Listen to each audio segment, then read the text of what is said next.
Hey guys, Angus here. Today we've got the video review of the UK Arms M70 SPR A4 bolt-action airsoft sniper rifle. Let's start off this review by going over your gun's packaging. As you can see, the box that your M70 will come in is a fairly flashy cardboard box that really emphasizes what the gun is, as well as shows you a couple statistics of the weapon. When you open up the box, this is what you should see. As you can tell by the size of the box, the gun does come disassembled in order to make the box smaller for shipping purposes. Everything's stored fairly securely inside some nice white styrofoam, and I really doubt anything's going to get damaged on its way to your home. Inside the box, you have two pieces of paperwork. The bright pink sheet is simply a warning sheet telling you not to operate this gun if you're under 18, and of course you get the gun manual as well. This manual is very simplistic, not very detailed. All it really tells you how to do is how to loosely assemble the gun, load up your mag, and adjust your hop-up. Really not that helpful. You'll also get a large Allen key in order to assemble the gun, a small bag of maybe 20 0.2 gram BBs, a cheaper low-quality sling, a standard 90-round speed loader, as well as a metal 25-round magazine.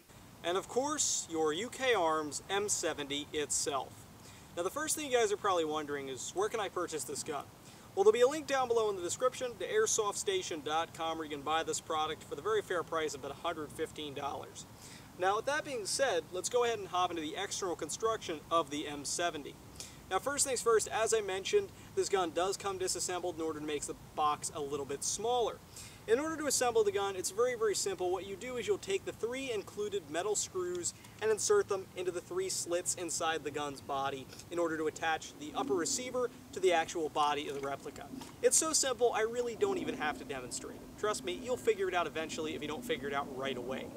So the screws holding the gun together are composed of metal. The lower body of the replica is composed of a plastic, probably not a polymer, more so an ABS plastic.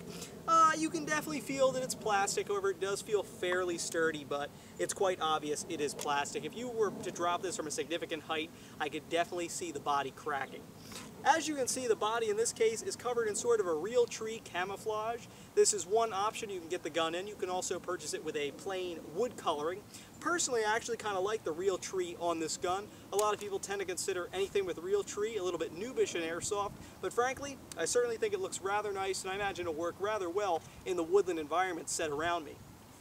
So the body of the weapon is plastic, however there are quite a few other metal pieces on this gun. In fact, pretty much everything else is metal. Your outer barrel is metal, the portion of your flash hider is metal, excluding the orange tip at the end of the barrel. Your rail is metal, your bolt assembly is metal, your bottom rail is metal, magazine is metal, trigger is metal, and as I already mentioned, all the screws holding the gun together are metal. So you get quite a bit of metal on here. In total, the gun weighs around 7 or 8 pounds. Evenly distributed, the majority of it is in the bolt assembly area, which is to be expected, and overall it's a very comfortable gun to hold. I especially like the unique look with the large holes in the stock.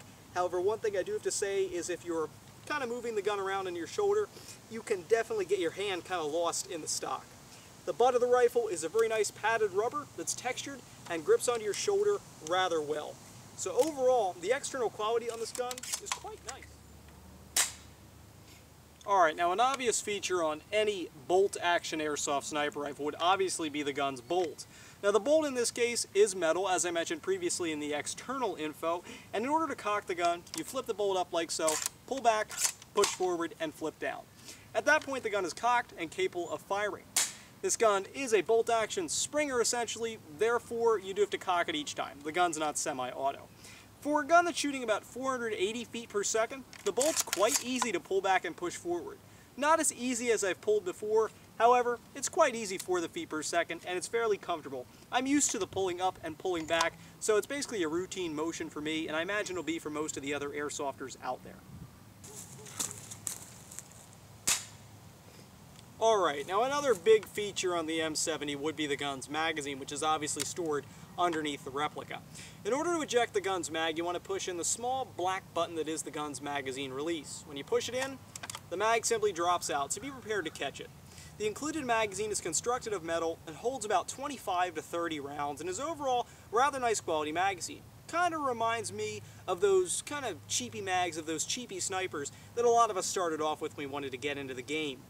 The magazine, what I really like about it is that it loads with a standard speed loader. You don't need any special tip like you need with some of those L96 mags. Just take a standard speed loader and load it up rather simply. It feeds down to the second to last BB. What that means is, say you filled up with 30 BBs, it'll fire 29. The last BB with nothing to push it up into the gun will simply roll out when you eject the mag. Overall, the mag feeds rather well, didn't have any feeding issues with it, didn't jam, didn't misfeed, and worked perfectly well in the gun. In order to place it back into the M70, make sure your lip is facing forward, place it into the mag well, like so. There's no click to let you know the mag is locked in, however, it just does slide in and lock into place. You'll kind of know because the mag won't come out, obviously. One thing I do want to quickly point out though is, say you hold the gun like I do, gripping it like this when the weapon is on your shoulder. As you can notice, my hand is directly over the magazine release, and me personally, I have a tendency to grip a little bit tight and push in the mag release, causing the magazine to drop out. I don't exactly care for that, being that this is the most comfortable position for me to hold the gun, and when I do that, I run the risk of accidentally ejecting my mag. So, just a disclaimer, the mag release is very sensitive and will easily eject the mag the second you give it a nice little push. Now obviously, my M70 currently has a scope mounted on it. This scope is not included with the gun. You're going to have to purchase it separately, but obviously it can be mounted on the weapon. That's because the M70 is of course equipped with a nice 20mm rail up top so you can mount an optic. Being this is a gun that's going to be used as a sniper rifle, please, get an optic. Don't be trying to no-scope noobs out in the field. Seriously, you'll be the noob without a scope on this replica. The gun does have another 20mm rail located on its underside just in front of the magazine ejection button, as well as the magazine well. What this rail is there for is, say if you wanted to mount a bipod, you go prone a lot in the field, you can do it. It's not a necessary accessory, but hey, you have the rail to mount it, and also it's rather nice they give you the standard rail mount as opposed to that weird Harris bipod mount. The M70's hop-up is an external unit, which I love on an airsoft sniper rifle, being that it's very simple. I can just go ahead, use my finger to slide my hop up or down, as opposed to taking an Allen key and wiggling around in the magazine well until I can find my hop up and adjust it. This external piece is very easy to move. It's not stiff at all, can slide very easily, which is a slight push of your finger. If you were to push it more towards the front of the gun, you'd be decreasing the hop up, and if you were to push it back towards the shooter and the bolt assembly, you would be increasing the hop up. Frankly, 0.3 gram BBs with the hop up piece adjusted directly in the middle. Frankly, very accurate gun. Overall, it's a rather nice hop up unit on the M70. Like any airsoft gun should have, the M70 does feature a functional safety. It's this small lever located just behind the bolt. It's of course made of metal, and when it's pushed forward towards the bolt like so, the weapon is still capable of being fired. You can cock the bolt back and pull the trigger. If you were to push the safety backward like so towards the shooter into the safe position, naturally the gun cannot be fired. The bolt can still be cocked back, however the trigger cannot be pulled. I love having a safety on my gun because, hey, safety is an extremely important part of airsoft. Alright, so we've gone ahead and covered the handful of features in the UK Arms M70, so let's go ahead and hop into the final conclusion of this review. Overall, for the price of $115, I really do think you're getting a good value on this gun. It's overall a very nice sniper rifle, and hey, I do have a thing for snipers, so no wonder I like this weapon. There are a couple grievances I have with it though. Main one for me is how sensitive the magazine release is. I like to hold my guns comfortably, and in this case, I'd be holding the gun like this. My hand is directly over the release, and hey, I accidentally touch it, the mag pops right out, slides onto the ground. That could really hurt me if I'm in a serious moment in a game. The mag itself is fine. Don't need a special speed loader tip to load it, and no feeding problems whatsoever. Just the release is rather sensitive. The other two grievances I can think of would have to be dealing with the gun's external quality. Although it does look unique with these large holes in the stock, when I'm changing the position on my shoulder, my hands almost get lost inside the holes here, and it's a little bit difficult almost to kind of regain my position when I'm clutching it. Third, the weapon is fairly sturdy. However, I could definitely see if you were to drop this gun, land on its plastic body, I could definitely see the body cracking, as it isn't the most sturdy plastic in the world. However, there are some pros to those cons. I really do like the Realtree sort of camo paint job on the gun. Looks rather nice. Normally, I prefer the wood coloring. However, in this case, does look rather nice.